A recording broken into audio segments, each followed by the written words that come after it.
السلام عليكم، مرحبا. اليوم راح ندير لكم حساء يساعدكم في المشاكل تاع الالم اللي تكون في العضلات، كذلك الام المفاصل، التهابات المفاصل، وخاصه للناس اللي يعانيوا من السعال والناس اللي يعانيوا من البرد، يحسوا روحهم بردانين. فهذا الحساء هذا ان شاء الله مسخن مضاد للالتهابات، يرفع المناعه. درت فيها انا بعض الاضافات طبعا. دركا شوفوا واش راح نديروا. درت بصلتين، زوج حبات بصل كبيره. عندي هنايا تقريبا فص كامل من الثوم. عندنا الكراث، قطعه تاع الكابويا. هاي ليك الكابويا هي خضره تاع فصل الخريف بامتياز. اذا درت قطعتين تمد ذوق مليح هي في الحساء، وكذلك مليحه بزاف في العصائر. نوريها لكم ان شاء الله باذن الله في العصائر. هنا عندي ربطه تاع المعدنوس صغيره، ما درتش ربطه كامله، نص ربطه. وعندي هنايا الكرافس. الكرافس هو وقته الحقيقي يدخل في شهر نوفمبر وديسمبر، ولكن درت منه كميه لانه راح يساعدنا ان شاء الله. الناس اللي عندهم الربو ما يديروش الكرافس، الناس اللي ما عندهمش الربو يديروا الكرافس. انا يا راح نزيد نضيف كميه صغيره من العدس البرتقالي. علاش؟ لانه العدس هذايا راح يخلي الحساء يخرج القوام تاعو جميل، وراح يخليه يخرج ألذ، يخرج يعني بنين ويقدروا ياكلوه الاطفال، وما يخرجش اللون تاعو يميل للاخضر. لانه كيما تعرفوا لو كان يكون الحساء اللون تاعو يميل جدا للاخضر، ف سواء الكبار سواء الصغار ما يستحسنوش الذوق تاع الحساء ولا حتى المنظر تاعو، يعني ما يحبوش ما يذوقوه. فاحنا نزيدوا له هذا العدس هذا باش يكاسي لنا اللون، وكذلك نستافدوا من مكونات العدس. فقط نطبخوه مليح مليح، وكاش نهار ندير لكم مقطع باش نوري لكم واش من نوعيه العدس البرتقالي اللي تختاروا. اذا غسلته مليح مليح حتى ولا الماء تاعو صافي، ودوك راح نخلط كامل المكونات في الطنجره ونوري لكم الاضافات تاع التوابل ان شاء الله. لاحظوا كميه مناسبه من البصل الاحمر كما راكم تشوفوا، الحبيبات تاع الثوم. ودوكا نزيد نقطع هاد الكراث هدايا كابويا او القرع العسلي. اذا هاني هنايا ضفت الكرفس بعد ما قطعته. الكرفس مسخن للجسم، دوك هذا يدير حراره في الجسم. دوك راح نضيفوا التوابل كذلك مسخنه للجسم وتساعد كذلك في رفع المناعه. دوك راح نضيف هاد البقدونس هذا نقطعوه شويه شويه ونزيد نضيفه هنايا. بعد ما ضفت هنايا جميع الخضر راح نعاود نضيف العدس البرتقالي، يعني نخلطوا كلش ضربه واحده. الماء لازم يكون اما ماء من الفخار ولا ماء يكون مفلتر على الاقل. ما ديروش الماء اللي يكون فيه تسمى بزاف الكلور، ولا تقدروا تجيبوا الماء تاع العين عادي ماء الصنبور وتحطوه يعني في فخار، قدر فخار ولا آنية من الفخار، ولا على الأقل نصف يوم ولا على الأقل ساعتين ساعة، ثم تطيبوا به. خاصة للناس المرضى، الناس اللي ما عندهم حتى مشكل صحي ما عنديش يطيبوا ماء الحنفية مباشرة.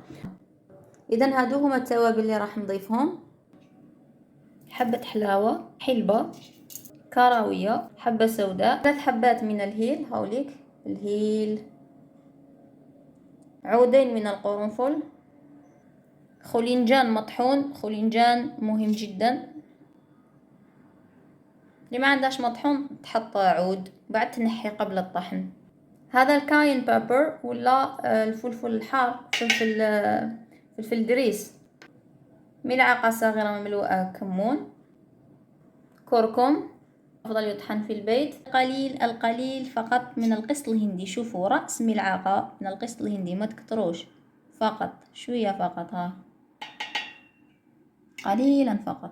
ملعقة متوسطة مملوءة من الزنجبيل، يعني كمية مليحة من الزنجبيل. نزيدوا شوية زنجبيل. راح نحط هنا هاد الكمية صغيرة من واحد التوابل مسخنة للجسم. في الجزائر عندنا يسموهم حرور تاع النفساء، فيهم يدخل فيهم الهيل، يدخل فيهم القرنفل، القرفة، خولنجان، كركم، زنجبيل، والكثير من التوابل المسخنة. ان شاء الله كي نلقى بعض الوقت ويكونوا عندي متوفرين جميع مكونات تاع التوابل اللي تجمع حرور نفساء، راني ان شاء الله نشارك معكم المكونات.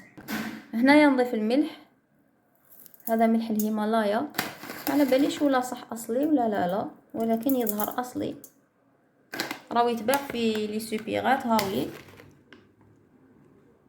هذه دوك ثالث مرة راني نستعمل فيه.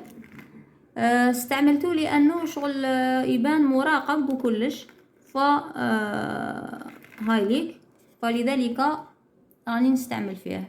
اهو ما عنديش المطحون خلاص لي، فلذلك درت ديراكتومون هادو دوك يذوب مع الطبخ. المرضى اللي عندهم امراض مزمنه جدا كما امراض المناعيه اللي راهي في الطور المتقدم ولا الامراض السرطانيه، بليز استعملوا ماء معدني، والناس العاديين استعملوا ماء مفلتر عادي. اذا نديروا الماء على قد ما شحال راح نسحقوا يكفي. راح نضيف شويه زيت زيتون في الطبخ. هنايا زيت زيتون ما نستعملوش في القلي، فقط في الطبخ. اذا نخلطوا كلش ونخلوه يطيب. لازم حتى يطيب العدس هذاك. راهو جد الحساء تاعنا، سناو نوريه لكم قبل ما نطحنوه. هاوليك بسم الله.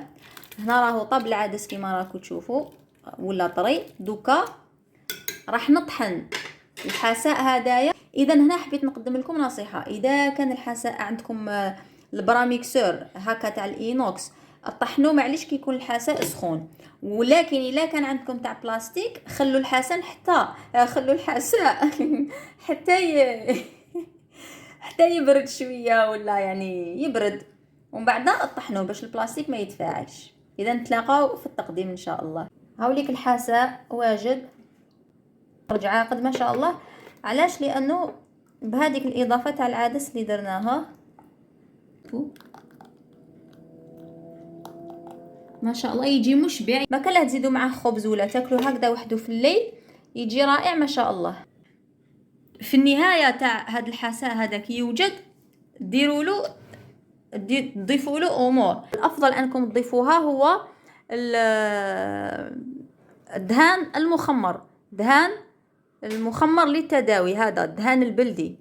احنا السمن الحار عندنا في الجزائر هو الاخر للطبخ، اللي مولفات تشوفوه الاصفر، وشنو كي يجوزوا عليه سنوات كثيره، اللي هو هدايا. هذا احنا نسموه السمن ولا الدهان الحار كي يقدم، كي يجوز عليه سنه سنتين يولي يسموه الدهان الحار. عندنا في الريف حنايا اللي يوصل في عمره 19 سنه قريب 20 سنه، هدايا يولي علاجي بامتياز كي يتقادم. هذا للطبخ وتحضير الحلويات الصحيه. الدهان المحضر على الطريقه البارده هذا للتداوي، فهذا لا يعرض للحراره، وكلما تقادم اصبح قوي جدا. هذا الان عنده سنتين، هذا في عمره سنتين ما شاء الله. اذا تضيفوا له ملعقه كبيره من الدهان المخمر، هذا دهان للتداوي، ملعقه كبيره هنايا. اللي ما عندوش هدايا تعمل زيت الزيتون. هاوليك زيت الزيتون عادي، زيت الزيتون يكون نوعيه مليحه معصور على البارد الا تقدروا، نوعيه مليحه وخلاص، المهم ما يكونش مغشوش. ولا ضيفوا ملعقه كبيره من الدهان تاع سنام الجمل. وشنو هو؟ ماشي شحم الجمل، الدهان تاع سنام الجمل، يعني اللي يجي في قوقعه تاع الجمل، هذيك القوقعه اللي تجي من فوق سنام الجمل، الدهان هذاك اللي يكون تما هو اللي تضيفوه. او كاضافه نقدر نعطيها لكم، تقدروا تضيفوا زيت الزيتون اللي يكون مع الثوم، هذا عنده تقريبا سنه ونصف. هذا زيت الزيتون مع الثوم. هاو الثوم كيفاش ولا لونها قديم، تقدروا تصفوها وتنحوا هذاك الثوم، تقدروا تخلوه. زيت الزيتون مع الثوم كذلك مليح للسعال يعني كي تضيفوه. اذا هذا حساء ما شاء الله نافع جدا للسعال. دوك نوريه لكم كيفاش وحده، ها هو ما شاء الله لذيذ جدا، يعني جربوه. وريت لكم الخطوات. دوك هنا في النهايه واش راح نضيفوا؟ راح نضيف القليل من بذور الرشاد. بسم الله. هادو زياده في تسخين الجسم، بذور الرشاد هامليك.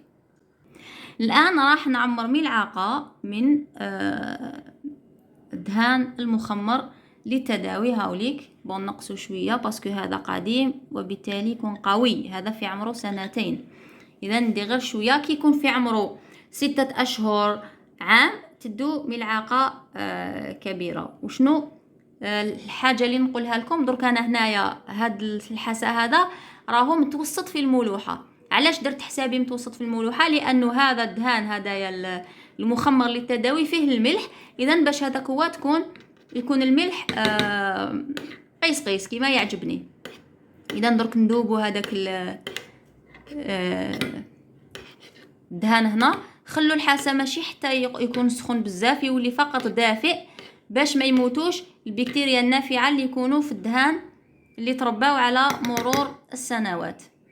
اذا هذا هو الحساء، صدقوني لذيذ جدا جدا جدا. ان شاء الله تجربوه، جربوه وورولي، اعطوني الصور تاعكم، تقدروا تبعثوهم لي في الانستغرام نشوفهم، ونبارطاجيهم مع الناس كذلك باش يديروا القلب وهما تاني يعني يديروا هاد الوصفات هادوما ويطبقوهم. ان شاء الله يكون عجبكم مقطع اليوم باذن الله. اذا عجبكم خلوا لي تعليقاتكم، حسوا باريحيه في الصدر، يعني يدفي لكم صدركم، يدفي لكم البطن ديالكم، وينحي لكم هذاك الاحساس بالسعال. ان شاء الله نشارك معكم في الانستغرام وصفه فعاله جدا للسعال وللحلق اللي يكون ملتهب، انتظروها ان شاء الله. اذا نتلاقاو في مقطع اخر، استودعكم الله الذي لا تضيع ودائعه، والسلام عليكم ورحمه الله وبركاته.